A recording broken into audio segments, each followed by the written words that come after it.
Hartlik welkom by 'n oomblik van stil word en om teenwoordig te wees.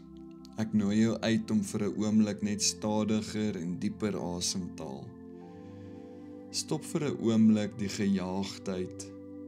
Gun jouself om te ontspan in die ewige teenwoordigheid van die Here wat ons altyd omring. Daar is nie 'n beter plek vir jou om in hierdie oomblik te wees as in die teenwoordigheid van God nie.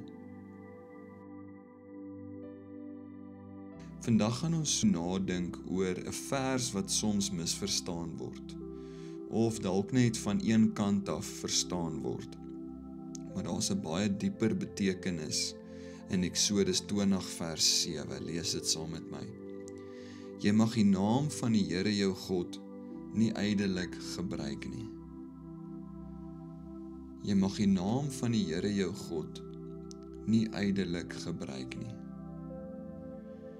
In Hebreëus is hierdie frase wat ons vertaal ydelik gebruik, in Engels misuse, is die Hebreëse woord nasa, wat beteken letterlik om iets te dra, of om iets op te tel.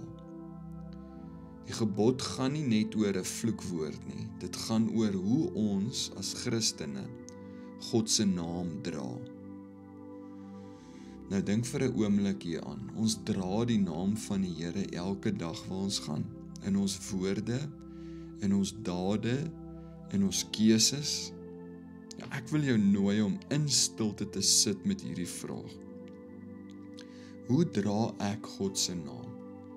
Wanneer ek praat oor geregtigheid, wanneer ek praat oor liefde, wanneer ek sê ek is 'n Christen, dra ek sy naam getrou of dra ek sy naam dalk te vergeefs? Vandag wil ek jou herinner dat dit maklik is om God se naam op ons lippe te dra, terwyl ons lewens soms 'n ander storie vertel. Sonder om jouself te veroordeel, wil ek jou uitnooi om eerlik te dink oor hierdie vraag. Hoe dra ek God se naam?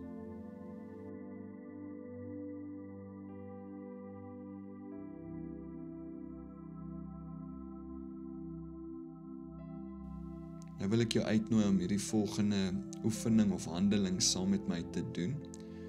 Maak jou handpalms oop na bo op jou skoot, asof jy iets kosbaars vashou.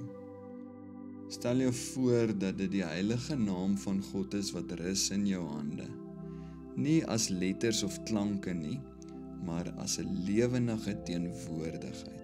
Voel die gewig daarvan, die verantwoordelikheid, die voorreg. Wanneer ons die naam van God verkeerdelik dra, is dit nie net 'n kwessie van verkeerde woorde nie, dis 'n kwessie van onwaarheid.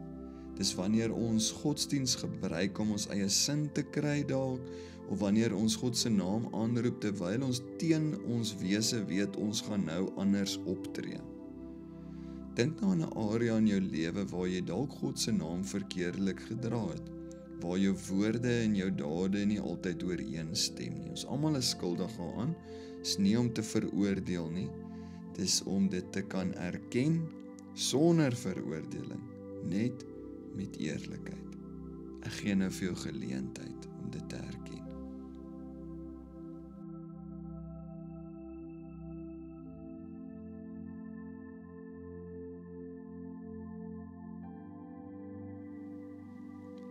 Nou wil ek jou vra om te dink aan iemand wat jy ken wat dalk worstel om God se naam getrou te dra.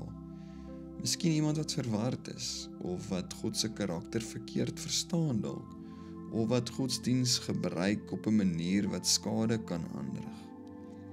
Wil jy nie hulle ook nou voor die Here bring nie? Heilige Here, wie se naam te heilig is om ligtelik te dra.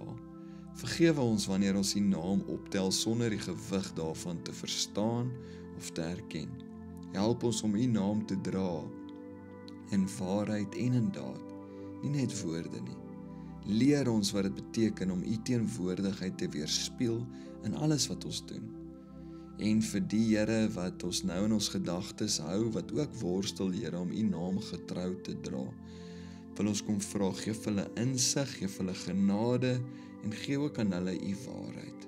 Help ons, Here, om u naam te dra, nie net met woorde nie, maar in ons lewens.